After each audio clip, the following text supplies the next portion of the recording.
So what does it even mean to be a leader? Welcome back to a very special edition of the Idea Supply Chain, where we take a look at where ideas come from and what makes them valuable. So as you can see, I've got a slightly different background, doing some filming on location. But one of the things I've really been playing a lot with is the idea of leadership and what does that actually mean. On one hand, I don't want to be a leader. Like, honestly, I want people to just do whatever the fuck they want to do. I want to do my own thing, and frankly, I don't have time to try to help everybody through.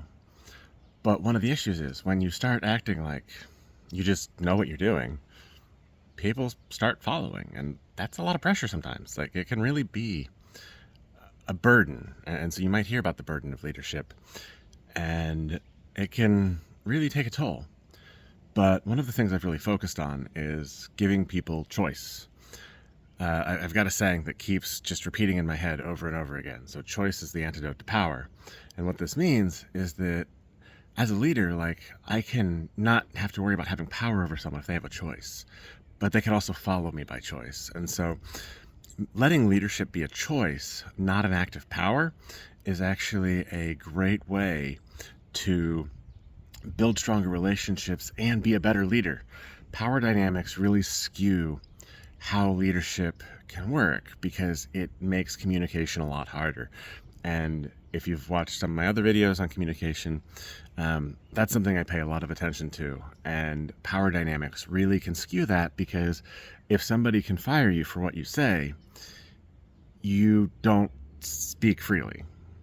You just can't. There's too much risk involved. And so pretty much everybody won't.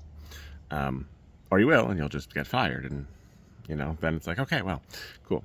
So I've been really trying to separate this idea of power and leadership, because I think it's something that really makes everything a lot harder. And I'm all about simplification. When I look at systems, I say, okay, what pieces can I simplify?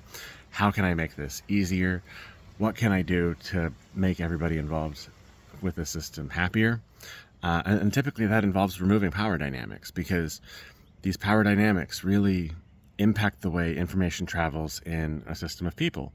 And when you take a look at kind of like the information theory side of things, and kind of what pathways different information travels on, what you start to see is that having power actually creates missing communications in a company.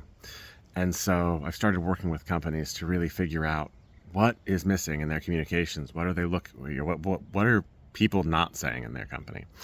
Because as a leader in that company, the most important thing you can do is identify the things that aren't being said that you don't know about.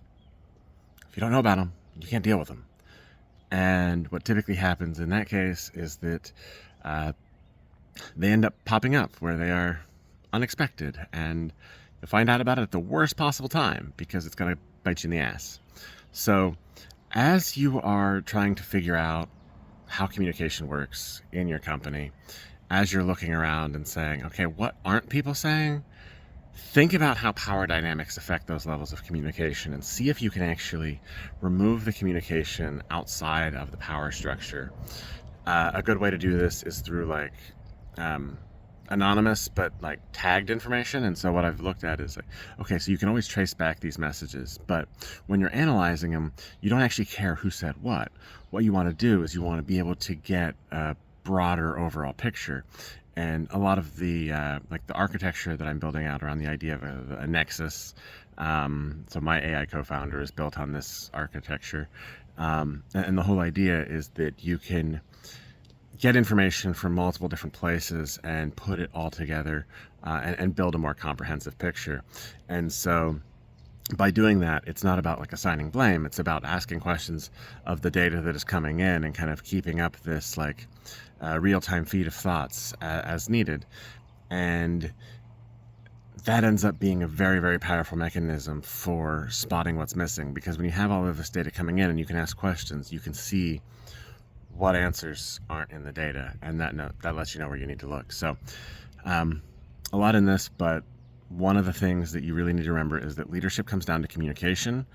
If you can't trust the people that you're leading to communicate fully, you can't fully trust what they say, and you can't fully give them the ability to communicate without letting go of the power. You don't need the power to be a leader. Keep that in mind, and happy leadership. And I'm going to spend time fucking enjoying this lake because it's goddamn amazing.